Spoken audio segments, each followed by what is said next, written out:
Hello everyone.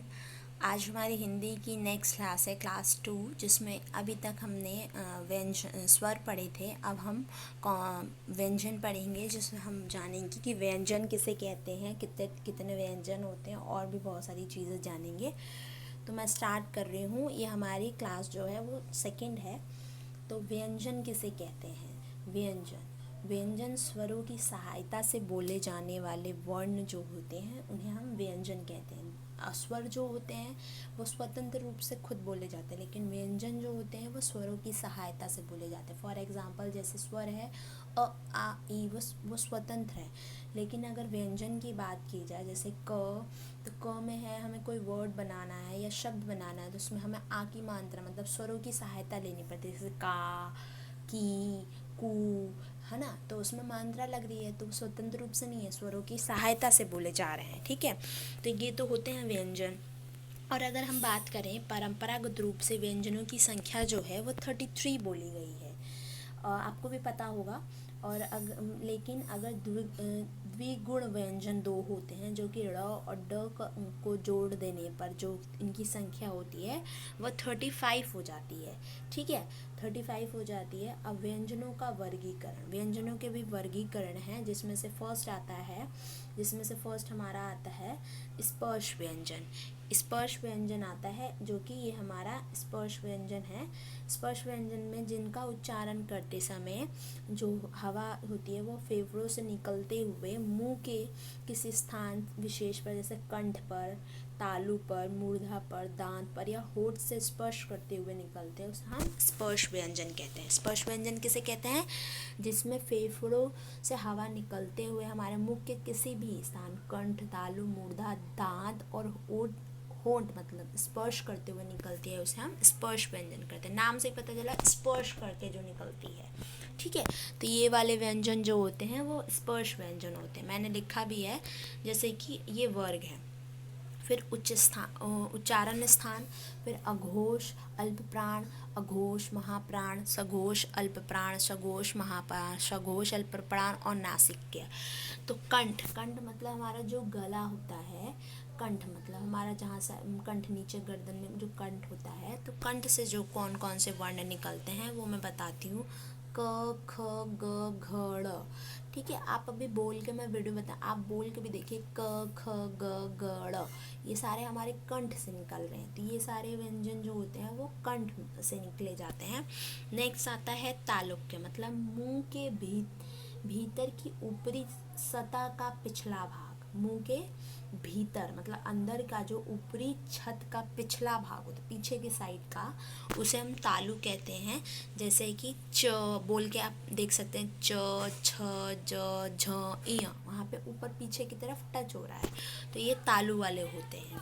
Next की जो बात करते हैं, नेक्स्ट वाले जो व्यंजन होते हैं वो हमारे होते हैं मूर्ध, मतलब मुंह के भीतर की ऊपरी छत का अगला भाग, मुंह के भीतर की ऊपरी छत का अगला भाग, उसे मूर्धा बोलते हैं। जैसे ट, ठ, ड, ढ, ड़।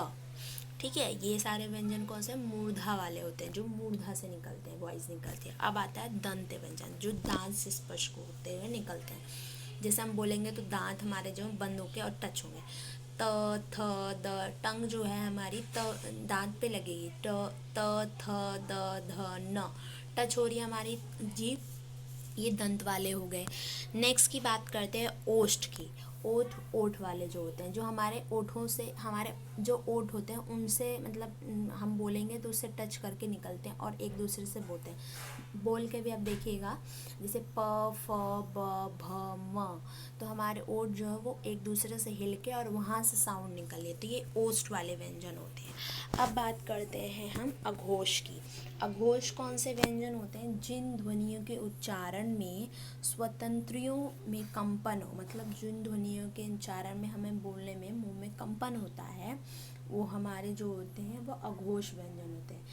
एक रूल आप याद कर सकते हैं कि हर वर्ग का मतलब, जैसे क वर्ग, च वर्ग, ट वर्ग, ठ वर्ग होता है ना, त वर्ग, तो हर वर्ग का जो पहला व्यंजन होता है और दूसरा जो व्यंजन होता है वो क्या होता है? हमारे अघोष होते हैं। अभी मैंने इसमें पढ़ाया था, इसमें लिखा भी है अघोष, अघोष अल्प प्राण और अघोष महाप्राण। तो जैसे पहला वर्ग और दूसरा वाला। क जैसे क च ख ग, ये वाले जो होते हैं वो अघोष व्यंजन में काउंट होते हैं। ठीक है, हर वर्ग का पहला और दूसरा वाला व्यंजन जो होता है वो अघोष व्यंजन होता है। नेक्स्ट की बात करते हैं सघोष व्यंजन, जिन ध्वनियों के उच्चारण में स्वतंत्रियों में कंपन हो। ये वाले वो वाले वर्ग होते हैं, जैसे हर वर्ग का तीसरा और चौथा वाला और पांचवा वाला जो व्यंजन होता है वो स्वघोष व्यंजन होते हैं। फॉर एग्जाम्पल बोला जाए, अगर मैं बोलूँ तीसरा, मतलब इसमें अगर देखा जाए, ऊपर मैं दिखा रही हूँ ड द ब ढ ध भ ण न म, ये सारे जो हो जाएंगे ये हमारे क्या हो जाएंगे, सघोष होंगे। मतलब तीसरा चौथा और पांचवा वाले जो जितने भी हर वर्ग के जो व्यंजन होते हैं वो क्या होते हैं, सघोष में काउंट होते हैं। फिर आता है अंत स्व व्यंजन, जिन वर्णों का उच्चारण पारंपरिक वर्णमाला के बीच अर्थात स्वरों व व्यंजनों के बीच स्थित हो। जैसे स्वरों और व्यंजनों के बीच स्थित हो, जैसे य र ल व, ये कौन सा होते हैं, अंत स्व व्यंजन। ठीक है, नेक्स्ट की बात करते हैं, हमारा जो आता है वो आता है ऊष्मा व्यंजन। ऊष्मा से मतलब, ऊष्मा से पता है ना सबको, गर्मी, जैसे गर्मी, तो इसका बहुत जल्दी याद हो जाता है ये वाला। जिन व्यंजनों को करते समय या वायु मुख से, मतलब मुख, जैसे हम किसी भी रगड़ खाकर निकलती है और ऊष्मा गर्मी पैदा करती है, जैसे स षटकोर वाला श स ह। मतलब आप बोल के भी देखेंगे, अपने हाथ लगा के बोलिए और देखिएगा कि उसमें ना, आप जब हाथ लगा के बोलेंगे ना तो उसमें से श बोलेंगे तो मुंह में से ना एक रगड़ खाती हुई और एक गर्म हवा निकलेगी। तो ये वाले जो जिसमें से हमें मुंह में से गर्म हवा निकलती है, वो वाले सारे व्यंजन जो हमारे होते हैं वो होते हैं हमारे ऊष्म व्यंजन होते हैं। ठीक है, नेक्स्ट बात करते हैं अल्प प्राण, जिन व्यंजनों के उच्चारण में मुख से कम हवा निकले उसे हम अल्प प्राण व्यंजन बोलते हैं। जैसे हमने स्वर वाले भी पढ़े थे, अल्प प्राण और महाप्राण, वैसे व्यंजन में भी होता है। तो हर वर्ग का जो पहला, तीसरा और पांचवा व्यंजन होता है वो अल्प प्राण व्यंजन होता है। जैसे पहला वर्ग का क, ठीक है, फिर ख ग होगा, फिर पांचवा जो ड़ वाला होगा, तो वो सारे व्यंजन किस में आएंगे, अल्प प्राण व्यंजन में आएंगे। फिर आता है महाप्राण। महाप्राण किसे बोलते हैं, जिन व्यंजनों के उच्चारण मुख से अधिक हवा निकले। जैसे फॉर एग्जाम्पल तीसरा वाला चौथा वाला व्यंजन जो होता है वो महाप्राण होता है। तीसरा दूसरा वाला और चौथा वाला। दूसरा वाला जैसे कि क वर्ग में बोला जाए तो ख, और चौथा वाला मतलब कि ग। ठीक है, और च वाले में पूछा जाए तो दूसरा वाला जो होगा च, और नेक्स्ट जो होगा वो हमारा जो होता है वो महाप्राण में काउंट होता है।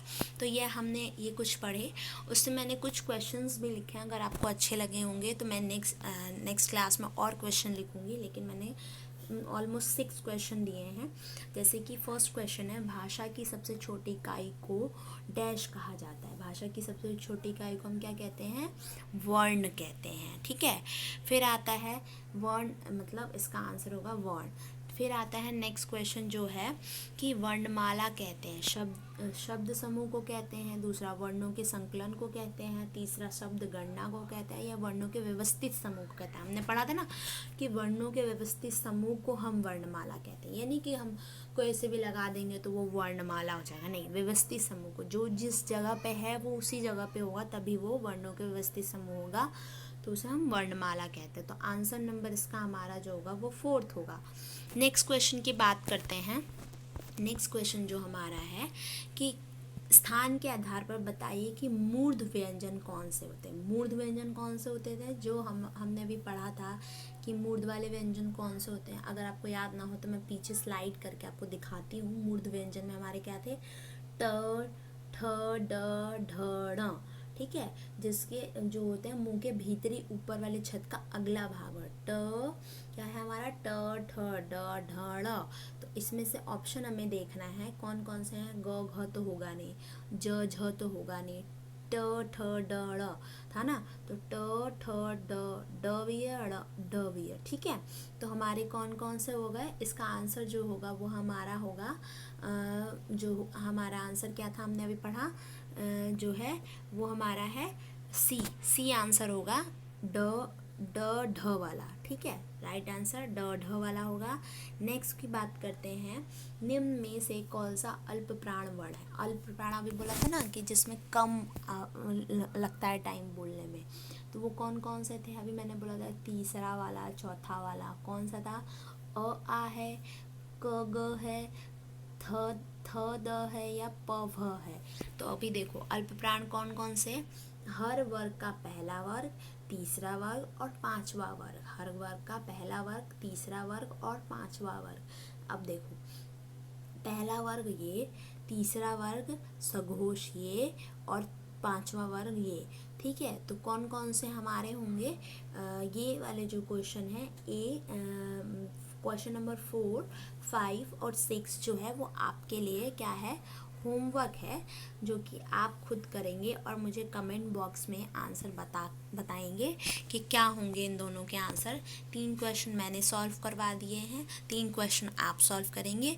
ठीक है, तो अगली नेक्स्ट क्लास में हम नेक्स्ट टॉपिक पे बात करेंगे। अगर वीडियो आपको अच्छी लगी हो तो लाइक करें, सब्सक्राइब करें और चैनल को शेयर ज़रूर करें। ठीक है, और अगर कोई भी क्वेरीज हो, जो बात समझ में ना आई हो, तो आप ज़रूर पूछें मुझसे। Thank you.